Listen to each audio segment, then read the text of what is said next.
नमस्कार, मैं हूं प्रियंका संभव। आप देख रहे हैं मनी 9 का खास बुलेटिन मनी टाइम, जहां हम आपको बताते हैं पर्सनल फाइनेंस से जुड़ी वो खबरें जो आपकी जेब और जिंदगी पर असर डालती हैं। आज की पहली खबर अपने घर का सपना देखने वालों के लिए है, क्योंकि रिजर्व बैंक ऑफ इंडिया ने होम लोन पर आज बड़ा ऐलान किया है। आरबीआई के गवर्नर शक्तिकांत दास ने हाउसिंग लोन पर लोअर रिस्क वेटेज को 1 साल के लिए और बढ़ाने की घोषणा की है। आरबीआई ने अक्टूबर 2020 में हाउसिंग लोन पर रिस्क वेटेज में बदलाव किया था। तब बैंकों से केवल रिस्क वेटेज के लिए लोन टू वैल्यू यानी एलटीवी रेशियो का इस्तेमाल करने को कहा गया था। अब इस व्यवस्था को 1 साल के लिए और बढ़ा दिया गया है। इसका मतलब है कि अब 31 मार्च 2023 तक जारी होने वाले सभी हाउसिंग लोन के रिस्क वेटेज के लिए एलटीवी रेशियो का इस्तेमाल होगा। आरबीआई के इस कदम से घर खरीदारों को फायदा मिलेगा। इससे हाउसिंग सेक्टर के लिए क्रेडिट फ्लो भी बढ़ेगा, क्योंकि होम लोन देने वाले बैंकों और फाइनेंस कंपनियों को रिस्क वेटेज घटने से होम लोन पर कम पूंजी का प्रावधान करना पड़ेगा। इससे उनके पास ऋण देने के लिए ज्यादा पूंजी होगी। अब आप बिना डेबिट कार्ड के ही एटीएम से निकाल सकेंगे पैसे। कैसे, बताते हैं।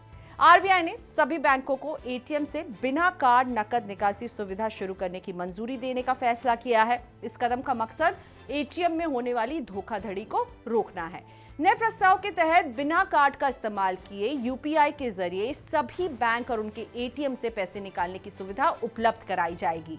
फिलहाल एटीएम से बिना कार्ड का इस्तेमाल किए पैसे निकालने की सुविधा सिर्फ कुछ बैंकों तक ही सीमित थी, लेकिन जल्द ही अब यूपीआई के जरिए सभी बैंक और एटीएम से कार्डलेस कैश निकालने की सुविधा सभी ग्राहकों को उपलब्ध कराई जाएगी। यूपीआई के उपयोग से ग्राहकों की पहचान की जाएगी, जबकि ऐसे लेन देन का निपटान एटीएम नेटवर्क के माध्यम से होगा। कार्डलेस ट्रांजैक्शन से कार्ड क्लोनिंग, कार्ड की चोरी सहित दूसरे कई फ्रॉड के मामलों को रोकने में मदद मिलेगी। अगली खबर, सस्ते कर्ज के दिन होने वाले हैं अब फुर, क्योंकि आरबीआई गवर्नर ने ब्याज दरें बढ़ाने का दे दिया है संकेत। भारतीय रिजर्व बैंक के गवर्नर शक्तिकांत दास ने करीब 3 साल पहले शुरू हुए नरम नीतिगत रुख को वापस लेने का संकेत दिया है। दास ने शुक्रवार को मौद्रिक नीति समीक्षा बैठक के बाद कहा कि अब समय आ गया है कि महंगाई को कंट्रोल करने पर ध्यान दिया जाए। उन्होंने कहा कि अब मुद्रास्फीति प्रबंधन को तरजीह देने का समय आ गया है। गवर्नर के संकेत से ये साफ है कि अब जल्द ही सस्ते कर्ज के दिन खत्म होने वाले हैं और जून में होने वाली अगली मौद्रिक नीति समीक्षा बैठक में ब्याज दरों में बदलाव देखने को मिल सकता है। मनी टाइम की अगली खबर है अच्छी खबर, क्योंकि अब हर कोई लगवा सकेगा कोविड का बूस्टर डोज। सरकार ने की इसको लेकर आज बड़ी घोषणा। केंद्रीय स्वास्थ्य मंत्रालय ने रविवार यानी 10 अप्रैल से 18 साल से अधिक आयु के सभी लोगों के लिए कोविड-19 बूस्टर डोज उपलब्ध कराने की घोषणा की है। ये बूस्टर डोज प्राइवेट अस्पतालों में भी उपलब्ध होंगे।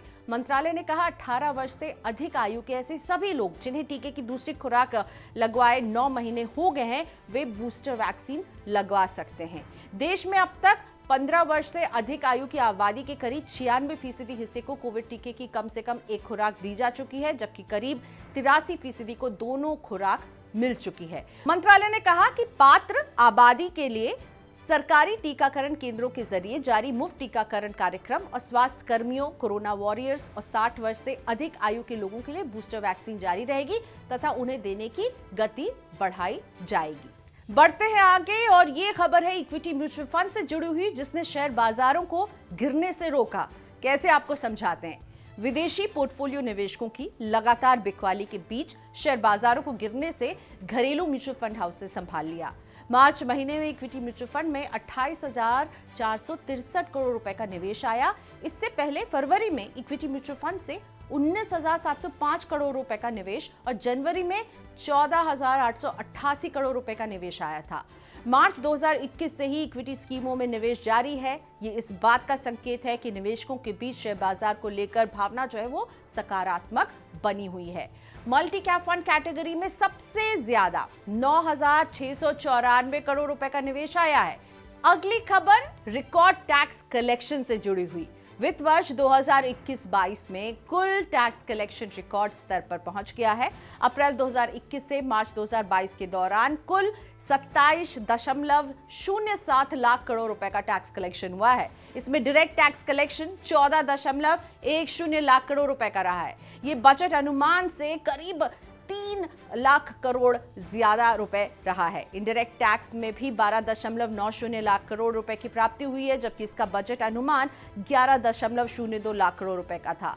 डायरेक्ट टैक्स में 49% और इनडायरेक्ट टैक्स कलेक्शन में 30% की वृद्धि दर्ज की गई है। वित्त वर्ष 2022 में टैक्स टू जीडीपी रेशियो में भी एक अच्छी खासी बढ़ोतरी है, करीब ये 11.7% रहा है, जो कि इससे पहले 10.3% ही था। अगली खबर, जूते चप्पल सस्ते करने के लिए व्यापारियों ने लिखा वित्त मंत्री को पत्र। व्यापारियों के संगठन कैट और इंडियन फुटवेयर एसोसिएशन ने वित्त मंत्री निर्मला सीतारमण से 1,000 रुपए से कम कीमत वाले जूते चप्पल पर जीएसटी घटाकर 5% करने का आग्रह किया है। 1 जनवरी 2022 से सभी जूते चप्पल पर 12% की दर से जीएसटी लागू हो रही है। दोनों संगठनों ने कहा है कि देश की लगभग 85% आबादी ऐसी है जो 1,000 रुपए से कम कीमत के जूते का उपयोग करती है और इसलिए जीएसटी में कोई भी वृद्धि सीधे उपभोक्ताओं को प्रभावित करेगी। वहीं दूसरी ओर confederation of all India trader ने वाणिज्य मंत्री पीयूष गोयल से केवल 1,000 रुपए से अधिक कीमत वाले जूते पर बीआईएस मानकों को लागू करने का आग्रह किया है। बढ़ते हैं आगे, देश में महंगे घरों की बिक्री ने पकड़ ली है रफ्तार। इस साल जनवरी मार्च तिमाही में 7 प्रमुख शहरों में 1 करोड़ और उससे अधिक कीमत के घरों की बिक्री 83% बढ़कर 10,988 इकाई रही है। कोविड-19 महामारी की वजह से बड़े फ्लैटों की मांग में बढ़ोतरी दर्ज की गई है। जेएलएल इंडिया ने बताया है कि इस मूल्य श्रेणी में 1 साल पहले की समान तिमाही में घरों की बिक्री 5,994 इकाई ही रही थी। 1 से 1.5 करोड़ रुपए वाले अपार्टमेंट की बिक्री जनवरी मार्च के दौरान बढ़कर 6,187 इकाई रही। 1.5 करोड़ रुपए से अधिक की कीमत वाले अपार्टमेंट की बिक्री 4,801 इकाई रही है। दिल्ली एनसीआर के बाजार में ऐसे 8,633 मकानों की बिक्री हुई है। अगली खबर उनके लिए जो नई कार खरीदने की तैयारी कर रहे हैं। ऑटो कंपनी किया इंडिया ने शुक्रवार को अपने लोकप्रिय मॉडल सेल्टोस और सोनेट के नए वर्जन को लॉन्च किया है। सेल्टोस की शुरुआती कीमत है 10,19,000 रुपए, सोनेट की शुरुआती कीमत है 7,15,000 रुपए। कंपनी ने कहा कि नए वर्जन में कई अपडेटेड फीचर्स के साथ अतिरिक्त फीचर्स भी मिलेंगे। इनमें 4 एयरबैग जो है वो स्टैंडर्ड रूप से सभी मॉडल में उपलब्ध कराया जाएगा और ऊंचे वेरिएंट में मौजूदा कुछ फीचर्स को अब बेसिक मॉडल्स में भी देने का प्लान है। किया इंडिया अभी तक सेल्टोस की 2,67,000 यूनिट और सोनेट की 1,25,000 यूनिट बेच चुकी है। तो इसी के साथ मनी टाइम में हम लेते हैं आपसे इजाजत। मनी 9 के यूट्यूब चैनल को जरूर सब्सक्राइब कर लीजिए और चलते चलते आपको छोड़ जाते हैं इस रोचक इन्फोग्राफिक्स के साथ।